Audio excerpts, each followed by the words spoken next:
오늘은 이 아벨의 믿음에 대해서 함께 우리가 말씀을 보면서 주의 뜻을 또 알고 주의 음성 듣기를 원합니다.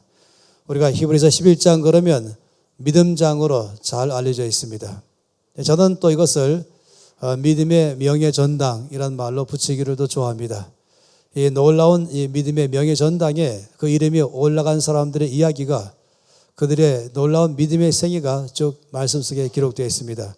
그런 가운데서 제일 먼저 이름이 나오는 사람이 바로 아벨입니다. 그래서 이 아벨의 믿음이 우리가 묵상하고 싶은 놀라운 점인 것이죠. 오늘 말씀 보니까 이 아벨의 믿음을 말씀할 때에 이렇게 말씀했습니다. 믿음으로 아벨은 가인보다 더 나은 제사를 하나님께 드렸다라고 말씀을 했습니다. 그러면서 이 아벨에 드리는 제사를 가인이 드리는 제사와 비교, 대조하면서 또 말씀을 했습니다. 가인도 제사를 드리고 아벨도 제사를 드렸는데 하나님께서 말씀하기를 가인보다 아벨이 더 나은 제사를 드렸다, 이렇게 말씀을 했습니다. 그러면서 하나님께서 그를 의로운 자라라는 증거를 주셨죠. 하나님께서 어떻게 아벨이 가인보다 더 나은 제사를 드렸다고 말씀했을까 할 때는 하나님이 그 예물에 대하여 증언하신다라고 말씀했습니다. 가인도 저 앞에 제사를 드리고 또 아벨도 제사를 드렸는데 주께서 한 사람의 제사를 더 낫다고 말씀할 때 그 기준을 예물로 말씀했습니다. 사실상 이 제사라고 말씀을 드릴 때는 이것은 오늘로 말하면 예배라고 말할 수 있겠습니다. 하나님께 예배를 드릴 때에 더 나은 예배가 있다, 이렇게 말씀을 하는 것이죠. 그래서 오늘 어떻게 더 나은 예배인가 하는 것이에요. 이 가인의 예배와 아벨의 예배 중에서 어떻게 하나님은 이 아벨의 예배를 더 나은 예배라고 말씀했을까 하는 것입니다. 창세기 4장 말씀 안에 보게 되면은 이 두 사람은 형제 관계인 것을 잘 말씀하고 있죠. 처음에 사람 아담과 하와에게서 낳은 두 아들이 있는데 그 두 아들 이름이 가인과 아벨입니다. 때가 되어서 이제 이 가인과 아벨이 하나님께 예배를 드렸다, 제사를 드렸다라고 말씀하는 것입니다. 그런데 어떻게 해서 가인의 예배보다 아벨의 예배가 더 나은 예배였을까? 이것이 우리가 그거는 궁금한 점인 것입니다. 그런데 조금 혼란스러운 게 있어요. 말씀해 보니까 두 사람의 직업부터 말씀했습니다. 이 아벨은 양치는 자였다라고 말했습니다. 그러니까 목축업이 직업이었죠. 그리고 가인은 농사는 자였다 그랬습니다. 농사꾼이었습니다. 때가 되어서 이 두 사람이 하나님께 예배를 드릴 때 예물을 드렸죠. 그런데 가인이 드린 예물은 땅의 소산물을 드렸습니다. 그러니까 농사를 짓는 사람이 농사를 지어서 된 농산물 중에서 하나님께 예물로 드린 것입니다. 또 아벨이 하나님께 드린 예물은 어린 양을 드렸습니다. 어찌 보면은 그는 또 양치는 사람이니까 자기의 양떼 중에서 어린 양을 드렸다라고 볼 수 있습니다. 그런데도 불구하고 하나님께서는 이 두 사람의 예배 가운데서 아벨의 예배를 받았다라고 말씀했죠. 하나님께서 아벨과 그 예물은 연락했지만 가인과 그 예물은 연락하지 않으셨다라고 말씀했습니다. 이것 때문에 이제 가인이 상당히 기분 나빴어요. 또 이 질투가 일어나고 또 시기가 일어났죠. 비교해 봤습니다. 비교의식이 있는 것이에요. 왜 나의 예배는 연락하지 않으시고 왜 아벨의 예배를 연락했을까? 이것이 갖고 있는 어려운 점이었죠. 사실상 어디 생각하세요? 왜 아벨의 예배를 받으셨을까? 왜 가인 예배는 받지 않으셨을까 하는 것입니다. 우리가 신약에서도 말씀할 때에 자주 드리는 말씀은 하나님은 영이시니 예배하는 자가 신령과 진정으로 예배할지니라. 하나님은 이 같은 예배를 기뻐하신다라고 말씀했습니다. 하나님이 기뻐하시는 예배, 또 하나님이 찾으시는 예배자, 이것은 신령과 진정으로 라고 말씀했습니다. 그러다 보니까 혹시 이것은 정성의 문제가 아닌가, 마음의 문제가 아닌가라고 많이 말할 때가 있습니다. 하나님께 나갈 때 어떤 자세로, 어떤 마음으로, 또 어떤 정성으로 예배를 드려야 되나, 또 제사를 드려야 되나, 이렇게 많이 생각하기 쉽죠. 사실 우리나라 같이 이 제사의 문화가 익숙한 나라, 그러다 보니까 아주 이 제사를 드릴 때에 마음을 정성을 다해서 드린 일이 있었습니다. 그러면은 아마도 그 예배, 그 제사를 받을 것이다라고 생각하는 것입니다. 근데 오늘 저는 이 말씀을 통해서 정확하게 알기를 바라는 것입니다. 하나님께서 말씀하실 때에 이 가인과 아벨에 드리는 예배에서 연합된 예배냐 아니냐에 대한 구별점을 예물로 말씀했습니다. 그 예물 때문에 하나님께서 예배를 받았다 안 받았다 이렇게 말씀을 하는 것입니다. 말씀드린 것처럼 가인은 땅에 소산물로 드렸죠. 그 농사를 짓는 사람으로서 농사 지은 것 중에서 하나님께 드렸다라고 말할 수 있겠습니다.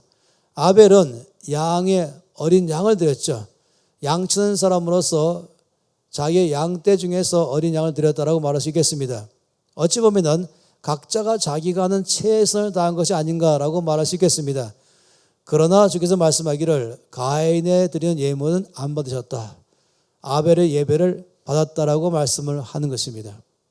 여기에 열쇠는 어디냐면은 믿음으로라고 말한 것입니다. 믿음으로 아벨의 예배는 믿음으로 드렸다는 것이에요. 그러면 다르게 말하면 가인의 예배는 믿음으로 드린 것이 아닙니다. 아벨만 믿음으로 드리고 가인은 믿음으로 드리지 않은 것입니다. 이게 무슨 말일까요? 믿음으로 드렸단 말이 뭐겠습니까? 이 히브리서 11장 말씀에 모든 사람들에 대해서 말할 때마다 믿음으로라는 말을 썼습니다. 우리들의 신앙생활관에서 믿음으로 예배를 드린다. 믿음으로 주께 나아간다. 믿음으로 기도한다. 이런 말을 참 많이 하지 않습니까? 하나님이 받으시는 기도, 받으시는 예배, 받으시는 헌신은 믿음으로라고 말한 것입니다. 이 믿음으로는 말이 뭔지 아십니까? 어떻게 해서 이 가인은 믿음으로가 아니고 아벨은 믿음으로라고 말했을까 하는 것이에요. 여러분, 믿음이라고 말한 것은 어떤 느낌이 아닙니다. 믿음은 어떤 마음의 정성을 말하는 게 아닙니다. 믿음은 뭘 말하냐면은 하나님의 말씀을 듣고 그 말씀대로 순종했느냐, 이것이 믿음의 문제인 것입니다. 성경에서 말씀하기를 그러므로 믿음은 들음에서 나며 들음은 그리스도의 말씀으로 난다라고 말했습니다. 따라서 이 말씀은 뭐냐면은 하나님께서 가인과 아벨에게 명확하게 먼저 말씀했습니다. 이렇게 말씀했죠. 너희는 내 앞에 나올 때에 예물을 특별히 구별해서 드려라. 그 예물은 바로 어린 양으로 드려라고 말씀했습니다. 이것이 먼저 말씀한 것이죠. 하나님은 가인에게도 말씀했습니다. 농사꾼 가인에게도 네가 내 앞에 와서 예배를 드릴 때에는 그 예물은 어린 양으로 드려야 된다고 말씀했습니다. 또 양치는 사람인 아벨에게도 넌 내 앞에 나와서 예배 드릴 때에 어린 양으로 드리라고 말씀했습니다. 만일에 이 아벨이 농사꾼이었다 할지라도 아벨은 분명히 어린 양으로 저 앞에 나갔을 것입니다. 왜냐하면 믿음으로 말은 그런 것이에요. 믿음으로 말한 것은 하나님께서 나에게 이처럼 예배하라고 말씀하심을 듣고 그 말씀대로 저 앞에 예배 드린 것을 말한 것입니다. 그렇기 때문에 이 중요한 사실이 뭐냐면은 가인은 제 마음대로 예배를 드린 것이에요. 가인은 하나님께서 어린 양으로 저 앞에 나와서 예배를 드리라. 하나님께 나갈 때 예물은 어린 양으로 가지고 오라고 말씀하신 것을 가인은 무시했습니다. 가인은 난 농사꾼이니까 내가 농사에서 얻은 땅의 소산물로 드리면 되지 라고 자기 마음대로 하나님께 나갈 때 예물을 결정한 것입니다. 이것이 결정적으로 하나님께서 가인의 예배를 받지 않으신 것입니다. 왜 어린 양일까요? 왜 하나님은 모든 사람에게 하나님께 나올 때마다 어린 양으로 드리라고 말씀했을까요? 여러분 아신 것처럼 온 구약 전체는 특히 이제 이 제사장들에 의해서 레위인들에 의해서 하나님 앞에 나갈 때 모든 사람들이 다 주께 나갈 때는 늘 거기에 예물은 어린 양으로 주께서 한정시켜 놨습니다. 다른 건 말고 어린 양으로 저 앞에 나오라 했습니다. 이 말씀을 이해하시려면 출애굽 사건을 이해하실 필요가 있습니다. 우리가 출애굽 사건을 잘 아시죠? 하나님 모세를 통해서 바로 앞에서 굉장한 이적과 기사를 보이셨습니다. 이 나일강에 피로 바뀐다든지 아니면은 이 하늘이 깜깜하다든지 여러 가지 놀라운 일도 하나님께서 이 바로에게 이스라엘 백성들을 애굽에 나오도록 말씀했죠. 바로가 순종하는 척 하다가 항복하는 척 하다가 숨만 내쉬면 다시금 또 마음을 바꿨습니다. 그러면서 점점 마음이 강팍해져 갔죠. 그런데 여러분, 바로가 마지막에는 두 손을 바짝 들고 완전히 항복한 때가 있었습니다. 이것이 바로 10번째 재앙이었습니다. 그 10번째는 이런 것이죠. 하나님께서 모세에게 말씀하기를 온 이스라엘 백성들에게 말하라. 어린 양을 잡으라. 어린 양을 잡을 때 피는 그릇에다가 따로 담으라. 그리고 양은 물론 고기를 구워서 먹으라고 말씀하시고 그 그릇에 담은 그 어린 양의 피는 이제 문설주와 문인방에 바르라 라고 말씀했습니다. 그리고 내가 오늘 밤에 온 애굽을 다니면서 사람이나 짐승이나 처음 난 것은 다 생명을 취할 것이다. 그러니까 처음 난 사람, 장남이죠. 다 내가 목숨을 빼앗겠다. 처음 난 가축도 다 목숨을 빼앗겠다라고 말씀했습니다. 그런데 목숨을 유지하는 집이 있다는 것입니다. 어떤 집은 하나님께서 그냥 건너가십니다. 전혀 생명을 취하지 않고 보호해 주신 것이에요. 그 기준이 뭔지 아십니까? 어떤 집은 주께서 그 집의 사람을 죽이고 어떤 집은 그 집 사람을 넘어가서 생명을 보호하고 그 일을 기준이 무엇인가? 여러분, 그 기준은 어떤 그 집의 사람들이 과거의 삶에 어디에 살았냐가 아닌 것이에요. 과거의 죄를 얼마큼 지었냐 안 지었냐 여기 있는 것이 아니었습니다. 그 사람이 얼마큼 공부를 많이 했냐 적게 했냐 이것도 아니었습니다. 그 사람이 권력이 많냐 적냐도 아닌 것입니다. 돈이 많고 적음도 아니었습니다.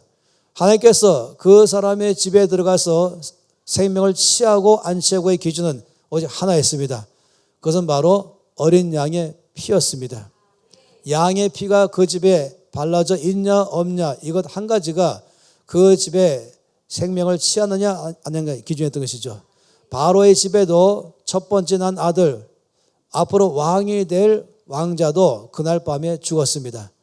전 세계에서 가장 크고 심각한 국가적 장례식은 그날 치러진 것입니다. 그런데 어린 양의 피를 바른 모든 집은 하나님께서 건너갔습니다. 출애굽기 12장 13절 말씀에 이렇게 말씀했어요. 내가 피를 볼 때에 넘어가리라. 내가 그 집의 사람을 죽일 것인가 말 것인가의 기준은 오직 하나, 그 집에 사는 사람들에 의해서가 아니라 어떻게 살았냐가 아니라 오직 그 집에 피가 있냐 없냐에 따라서 내가 그 집을 이제 생명을 취할 것인가 안 할 것인가를 결정하리라. 그래서 내가 피를 볼 때에 넘어가리라. 그래서 이 넘어간다는 말이 바로 6월이잖아요. 6월. 6월절 바로 그래 나온 것입니다. 여러분 왜 그런지 아시죠? 성경에는 말씀하기를 로마서 3장 10절에 말씀하기를 모든 사람은 다 죄인이다. 의인은 없나니 한 명도 없다라고 말씀했습니다.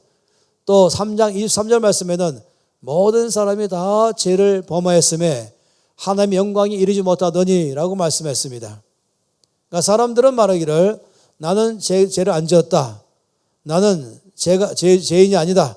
뭐 이렇게 많이 말하고 나는 평생 죄를 안 졌다 이렇게 말할지 모르겠습니다. 그런데 이런 노래가 있지 않습니까? 금강산이 1만 2천 봉이로되 하늘 아래 메이로다. 그러니까 금강산은 산 하나가 아니죠. 거기는 전체가 이 봉우리가 12,000봉이다. 많이 있는 것이 이걸 다 합쳐서 이제 금강산에 있는 것이죠. 그럼 거기서는 봉우리가 아주 낮은 것도 있고 중간 것도 있고 또 높은 것도 있습니다. 그래서 서로 간에 그 봉우리들이 이제 비교하면서 내가 높으냐 네가 높으냐 이러면서 서로 자랑할 수 있습니다.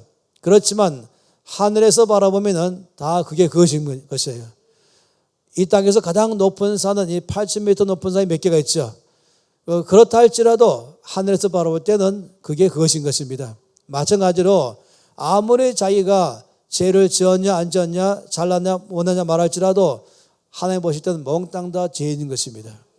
의인은 없나니 한 명도 없다고 말씀하시고 모든 사람이 다 죄를 범하였음에 하나님의 영광이 이르지 못하더니라고 말씀했습니다. 또 말씀하시기를 죄의 삭은 사망이라고 말씀하시고 죄를 지었으면 반드시 죄값을 치르도록 말씀했습니다. 사실상 이 땅에 많은 종교가 있죠. 이 모든 종교는 공통점이 몇 가지 있습니다. 첫 번째는 나의 과거에 지은 죄를 어떻게 처리할 것인가? 그 처리하는 방법, 과거에 지은 죄를 처리하는 방법에 관한 것이 바로 이 종교의 중요한 이슈입니다. 또 한 가지 이슈는 어떻게 하면 내가 변화될 것인가? 어떻게 하면 내가 점점점 더 많이 사람이 변화돼 가면서 하나님처럼 될 것인가? 성숙한 사람, 성장한 사람 어떻게 될 수 있을 것인가? 어떻게 하면 내가 마지막에는 이제 하늘나라에 들어갈 것인가?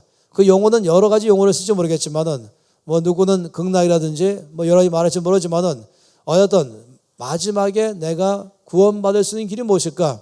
이것이 모든 종교가 내걸고는 공통적 목표입니다. 그러나 여러분 아시죠? 하나님께서는 이 세상에서 사람이 죄 사함 받을 수 있는 비결, 길, 또 구원받을 수 있는 길, 이것은 하나만 제시했습니다. 천하 인간의 구원 얻을 만한 다른 이름은 없나니 오직 예수 이름만 있다고 말씀했습니다. 그 예수님만 하나님께서 온 땅의 사람들의 죄를 해결하는 유일한 길인 것입니다. 구원받는 유일한 길인 것입니다. 여러분 생각해 보세요. 정말 하나님은 놀랍게 우리에게 죄를 해결하는 길을 제시했습니다. 하나님은 놀랍고 정말 지혜롭게도 우리가 이건 구원에 이르는 길을 제시했습니다. 죄를 지었으면 당연히 죄값을 치르는 게 당연하거든요. 어떤 경우는 죄값을 치르는 것을 갖다 선을 행함으로 치르고 돈을 많이 내므로 해결하고 아니면 어떤 고행을 함으로 하려고 무지 많은 종교들마다 애를 썼습니다. 그러나 사실은 그것이 근본적인 해결은 안 되는 것입니다. 하나님께서 근본적인 해결을 제시했는데 그것은 뭐냐면 죄를 지었으니까 죄값을 치르는 것입니다. 죄의 싹은 사망입니다. 죄를 지었으니까 죄값으로 사망이 이뤄야 되는 것입니다. 그런데 하나님께서 놀랍게 해결 방법은 뭐냐면은 죄는 내가 지었을 때 하나님께서 그 아들을 이 세상에 보내셔서 나와 똑같은 사람이 되게 하셔서 나를 대신하여서 죄를 다 짊어지고 채찍에 맞으시고 십자가를 지시고 골고다 올라가셔서 못 박혀서 죽게 하심으로 나의 죄를 대신 다 해결하게 하신 것입니다. 그러니 예수님의 십자가는 말씀처럼 하나님의 지혜인 것입니다. 놀라운 방법인 것이죠. 이것은 철저하고 이건 아무도 여기 대해서 변명할 수 없는 것입니다. 그 유일한 방법인 것입니다. 죄는 내가 지었는데 주께서 나의 모든 죄에 대해서 예수님이 고난받으시고 피를 흘리시고 십자가에 죽으심으로 나의 모든 죄를 다 용서하시고 나의 모든 죄를 다 깨끗하게 하시고 그리고 나를 사망에서 생명으로 옮긴 것입니다. 내가 받을 저주를 대신 다 받게 하시고 나에게는 복을 받게 하신 것입니다. 내가 받을 모든 사망을 대신 받게 하시고 나에게는 생명을 주신 것입니다. 이것이 하나님의 놀라운 지혜요 구원의 길인 것입니다. 천하에 이 예수 외에는 우리에게 구원의 길이 없습니다. 그래서 주께서는 처음부터 사람이 범죄했을 때에 세우신 계획은 뭐냐면은 바로 그 아들 예수님을 이 땅에 보내심으로 대신하여서 죽게 하시고 피를 흘리심으로 내 죄를 처리하게 하신 것입니다. 처음에 아담과 하와가 범죄했을 때도 주께서 어떻게 했습니까? 짐승을 잡아서 그 가죽옷을 지어 입힌 것이죠. 처음으로 피를 흘리신 분도 바로 하나님이신 것입니다. 나의 모든 죄를 처리하신 것이죠. 그래서 구약에서는 끊임없이 하나님께 나아갈 때는 어린 양으로 들고 나가라고 말씀입니다. 어떤 사람은 죄를 지었지 않습니까? 나의 죄를 처리하시는 방법으로 하나님께서 그러면 양을 끌고 오라고 말씀했습니다. 내가 양을 끌고 갔죠. 그건 이제 성소로 갔습니다. 성전에 가면은 성전 마당에서 제사장이 기다리고 있습니다. 그럼 양을 끌고 오면은 이제 이 제사장은 이 사람이 끌고 온 어린 양을 데려갑니다.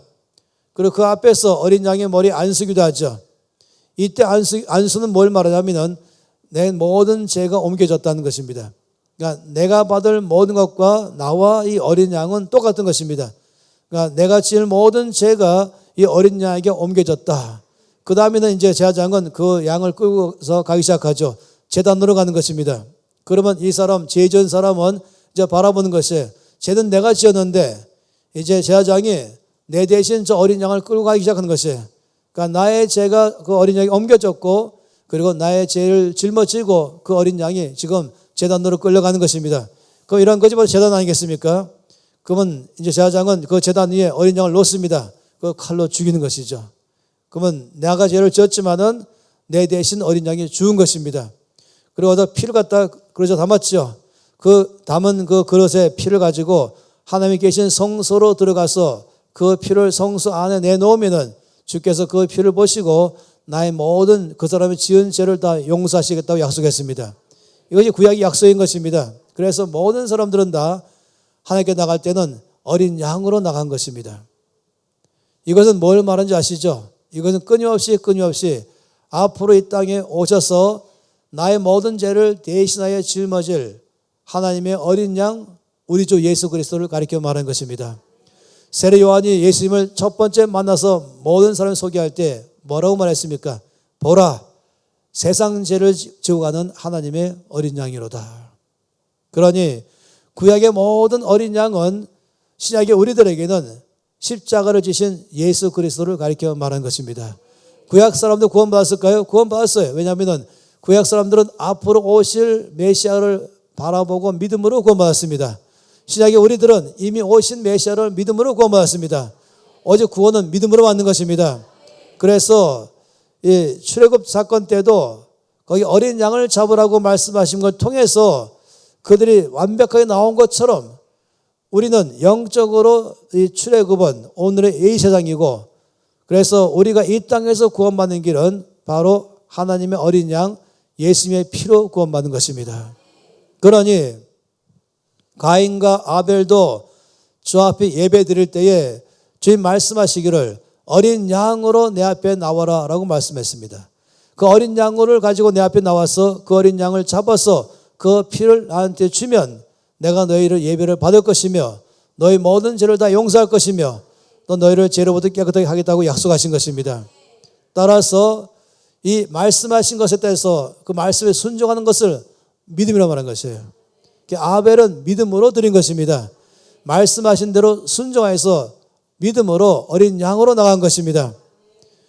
가인은 제 마음대로 나간 것이죠. 그러면 오늘날의 가인의 예배는 뭘까요? 오늘날의 가인의 예배는 이것입니다. 하나님께 나오면서 생각하기를, 여기 앉으면서 생각하기를, 또 찬송 부를 때 또 생각하기를, 또 기도할 때 생각하기를, 또 은혜를 간절히 구할 때 생각하기를, 내가 지난 한 주간 동안에 참으로 순종하지 않는 삶을 살았고 죄 짓는 삶을 살았고 내 평생의 삶 가운데서 여러 번에 걸쳐서 지은 죄가 기억나고 예배 드려 나왔을 때 그 죄가 기억나고 지난 한 주간이 기억나는 것이에요. 그러다 보니까 마음속에 생각하기를 하나님께서 이런 나의 예배를 받지 않으실 것이다. 내가 죄인이니까 내가 기도해도 하나님은 응답하지 않을 것이다. 하나님은 죄 안 지은 사람이 기도에 응답받는 것이지 거룩한 사람이야말로 주께서 기뻐하시지 거룩한 사람이 예배만 받으시지 나 같은 죄인의 예배는 받지 않으실 거야. 거룩한 사람의 기도에야 응답되는 것이지 나 같은 죄인의 기도는 응답하지 않으실 것이야. 거룩한 사람이 주 앞에 나갈 때 은혜 받는 것이지 나 같은 죄인은 죄인이기 때문에 은혜 받을 수가 없어. 여러분, 이런 마음으로 주 앞에 나왔다면 이것이 바로 가인의 제사인 것입니다. 이해하셔야 됩니다. 아벨의 제사는 무엇입니까? 아벨의 제사는 이것입니다. 내가 비록 죄인이지만 내 인생을 살아가면서 정말로 부끄러운 그런 죄가 몇 번 있었지만은 저는 한 주간도 정말로 주님 뜻대로 살지 못하고 내 마음대로 살아왔지만 지금 내가 주께 나가는 것은 나의 행위를 의지하는 것이 아니라 오직 예수님의 피를 의지합니다. 예수님의 피가 나의 모든 죄를 다 용서하심을 나는 의지합니다. 예수님의 피는 나의 죄를 다 용서하고 깨끗하게 했습니다. 오늘 내가 주 앞에 예배 드릴 때에 나의 예배를 주께 연락하신 것은 나의 행위 때문이 아니라 예수님의 피를 의지하는 믿음 때문에 나의 예배를 받을 줄 믿습니다. 내가 기도할 때 나의 기도가 응답되는 것은 나의 행위 때문이 아니라 예수님의 피를 의지하는 믿음 때문에 주께서 나의 기도를 응답할 줄 믿습니다. 내가 주 앞에 은혜를 구하는데 내가 은혜를 구할 때에 나에게 반드시 은혜를 주신 것은 나의 행위 때문이 아니라 바로 예수님의 보혈을 믿는 믿음 때문에 나에게 은혜 줄 줄을 믿습니다. 이것이 바로 아벨의 제사인 것이에요. 우리가 믿는 사람으로서 믿음의 삶을 살 때에, 이 신앙생활 할 때에 어려운 것이 뭔지 아십니까? 그 어려운 것은 과거의 나의 죄 때문에 어려워합니다. 모든 사람이 다 마찬가지죠. 그래서 모든 사람들이 종교를 택하는 게 바로 거기 있는 것이죠. 그러니까 나의 과거의 죄 어떻게 해결할 것인가? 나의 지난 주간의 죄 어떻게 해결할 것인가? 그런데 하나님께서는 이 죄를 해결하는 유일한 길은 바로 나의 죄를 대신해서 죽으신 예수님의 피밖에 없다고 말씀하십니다. 그러니 예수님의 피, 예수님의 십자가는 나에게는 가장 중요한 것입니다. 여러분 생각해 보세요. 어떤 사람이 이제 신호 위반으로 4만 원 딱지를 끊었습니다. 경찰서에 가서 4만 원 벌금 내려고 갔더니 말하기를 누군가 벌써 와서 당신의 벌금을 다 내줬습니다. 당신은 더 낼 필요가 없습니다. 이미 당신의 벌칙금은 지불되었습니다. 그럼 여러분 어떻게 하셔야 됩니까? 여러분 그래도 아니요. 내가 지금 교통 위반했는데 딴 사람 내야 뭔 소용이 있습니까? 내가 내야 효력이겠죠. 이렇게 말하면 바보 아니겠어요? 오히려 감사합니다 하는 것이죠. 대신 내주었으니까. 그런데 내가 지은 죄에 대해서는 내가 지불해야 되거든요. 내가 지불하려면 돈으로 되는 게 아닌 것이에요. 내가 지은 죄에 대한 지불은 내 목숨밖에 없는 것입니다. 죄의 싹은 사망이요. 그러니까 내가 죽어야 되는 것입니다. 그런데 누군가 나를 대신하여 죽었습니다. 나를 대신하여 죽으신 이는 죄 없으신 분이십니다. 바로 하나님의 아들이십니다. 그런데 나의 죄를 대신 짊어지시고 나를 대신하여서 채찍에 맞으시고 나를 대신하여서 십자가를 짊어지시고 골고다 위에 올라가셔서 십자가에서 못 박혀 죽으신 것입니다. 그 피가 땅으로 쏟아지는 것입니다. 주께서 바로 십자가에서 흘리신 예수님 피를 보시고 저와 여러분의 모든 죄를 다 용서하셨습니다.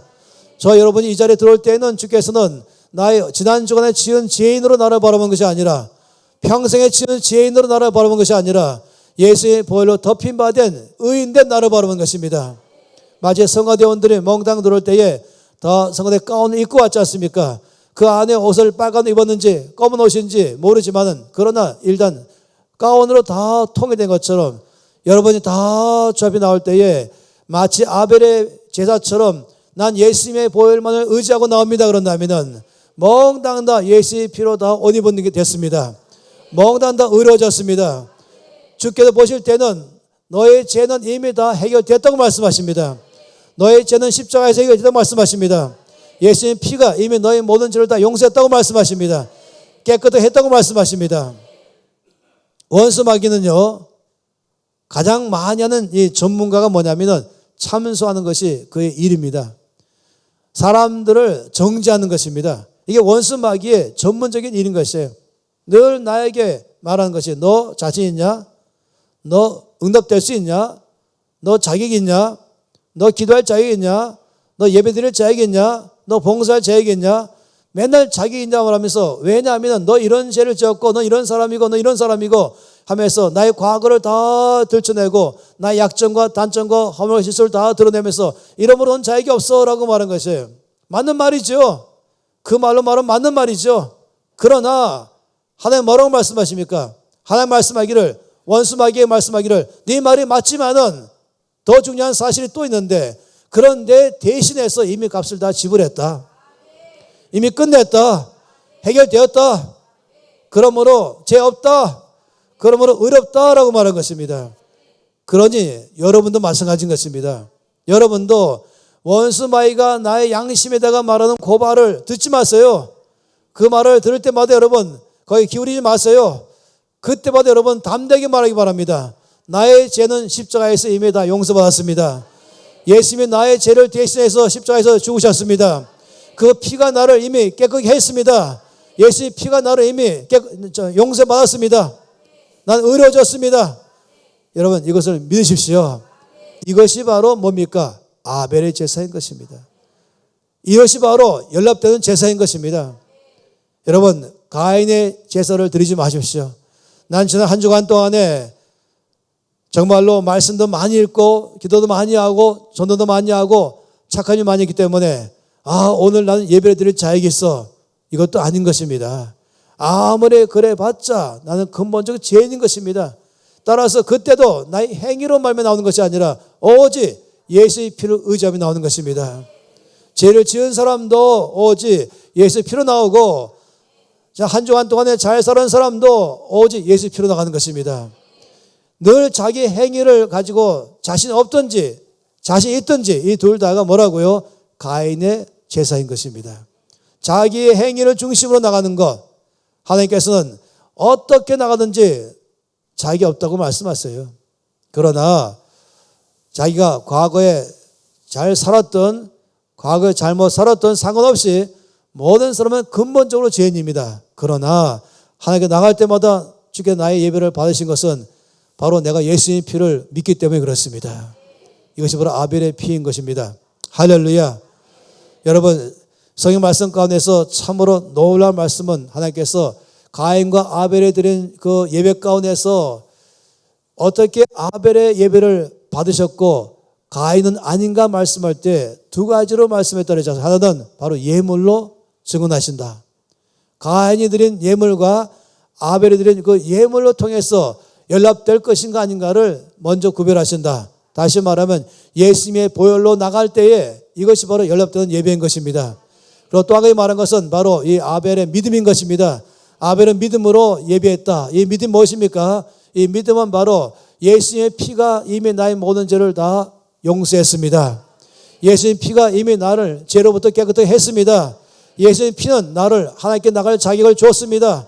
내가 기도할 때마다 하나님은 나의 기도를 응답할 것은 바로 예수님 피 때문입니다. 내가 저 앞에 예배 드릴 때마다 나의 예배가 하늘에 상달될 것은 바로 예수님 피 때문입니다. 우리가 날마다 이것을 의지하시길 바랍니다. 이것을 은혜다라고 말한 것입니다. 나의 행위를 따라서 한다면 죽어 마땅한데 주께서 예수님의 피로 다 나의 죄를 처리하시고 나를 죄 사함 받게 하시고 나를 또한 깨끗하게 하시고 나를 자녀 삼아주시고 하나님 앞에 늘 나오게 하신 것, 이것이 바로 은혜인 것입니다. 할렐루야. 그런데 참 놀라운 말씀은 더 있습니다. 이런 이 아벨의 예배를 드린 사람에게 주어진 삶의 놀라운 점은 또 있습니다. 이 히브리서 말씀은 바로 이 말씀으로 꽉 차 있는데 이 모든 말씀을 다 한 다음에 10장 19절에 결론으로 말씀했어요. 결론으로 그러므로라고 말했습니다. 예수님의 피가 나를 대신해서 흘리심으로 말미암아 내 죄를 다 해결하시고 죄인된 나를 해결하시고 하나님께 나가게 하시고 나를 의롭다 하시고 이렇게 다 말씀하신 다음에 그러므로라는 것이에요. 그러므로 형제들아 우리가 예수의 피를 힘입어 성소에 들어갈 담력을 얻었나니. 여기서 말하는 성소는 지성소입니다. 하나님의 임재가 있는 곳, 하나님의 보호자가 있는 곳.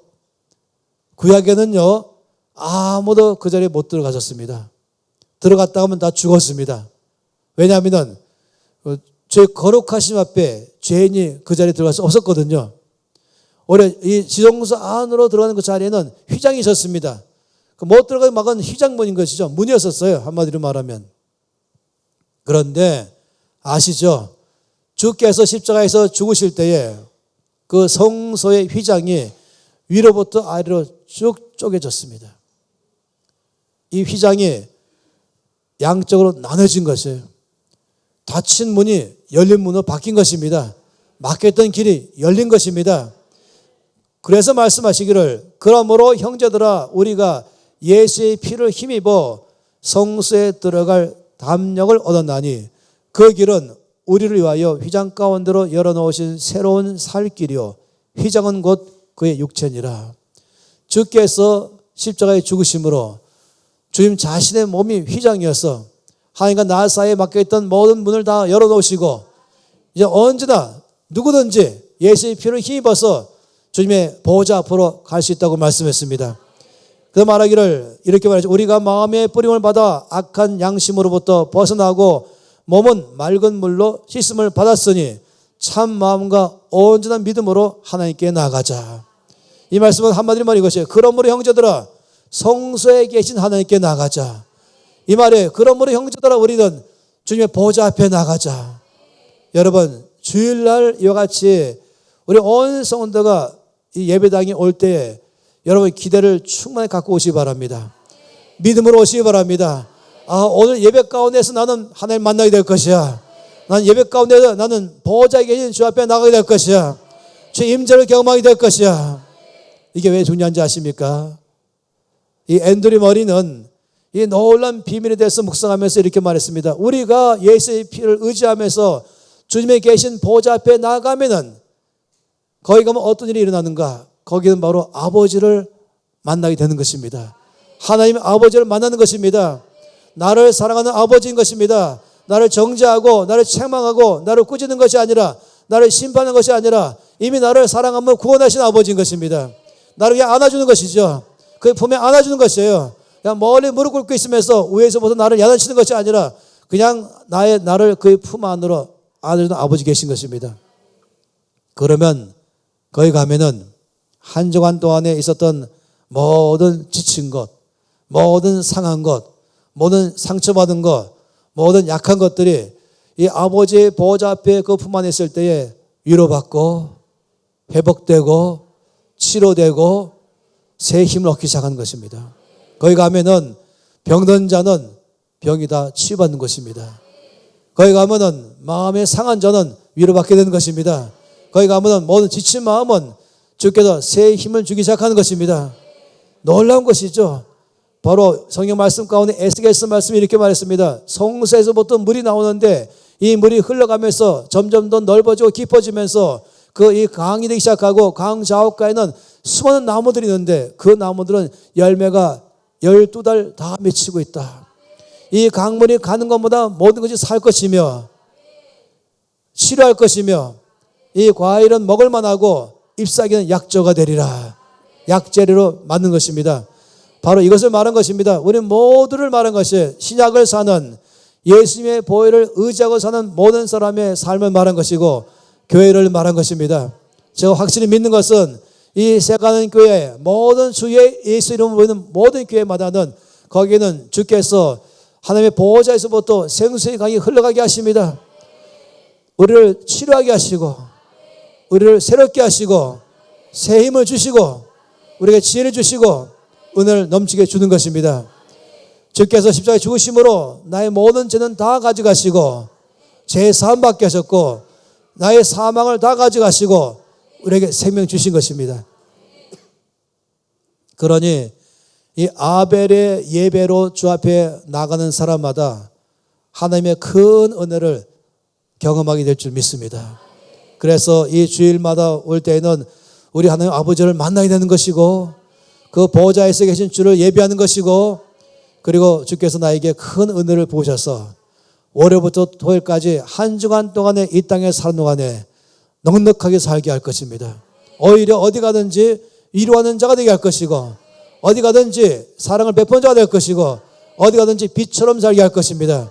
여러분이 가기 시작하면 어둠이 떠나가고 거기 빛이 임할 것입니다. 회사든지 가정이든지 어디든지 가면은 여러분이 가는 동안 거기에는 생명이 흘러갈 것이고 여러분 만나는 사람마다 위로받을 것입니다. 이것이 주일날 아벨의 예배를 드린 사람이 겪는 놀라운 경험인 것입니다. 할렐루야.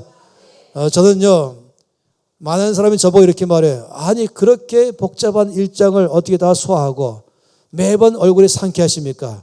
지치고 병들지 않고 늘 새 힘 갖고 있습니까? 그거는 제가 특별한 사람이서 아니라 보호자 앞에 나가니까.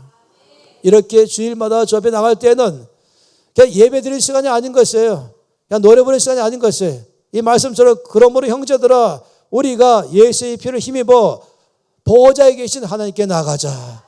나아가니까 주를 만나게 되고 병이 치료되고 마음이 위로받기 시작하고 마치 이 스마트폰을 이 충전기에 전원 꽂아갖고 완전 100% 다 충전돼 버리면은 이제 힘이 생겨가지고 또 전화를 할 수 있는 것처럼 우리가 주 앞에 나와서 보호자에 계신 주 앞에서 예배 드릴 때 우리를 만나주시면 우리 영혼이 충전되는 것입니다. 은혜로 충만하게 되는 것입니다. 저는 늘 주 앞에서 기대하는 것은 이 주일날 아벨의 예배로 나가는 온 성도가 예배를 다 마치고 나면은 내 안에서 충전되었다. 회복이 되었다. 새 힘을 얻었다. 이제 한 주간 살 힘이 생겼다. 그럴 줄 믿습니다. 이것이 바로 아벨의 예배인 것입니다. 할렐루야. 그런 예배를 항상 들으십시오. 믿음으로 들으십시오. 어린 양 예수의 피를 의지하시며 들으십시오. 그러면 여러분 다 자격이 있습니다. 이미 제 사함 받았고 깨끗해졌습니다. 의로워졌습니다. 그럼 모든 은혜를 다 받게 될 것입니다. 주님을 찬양합니다.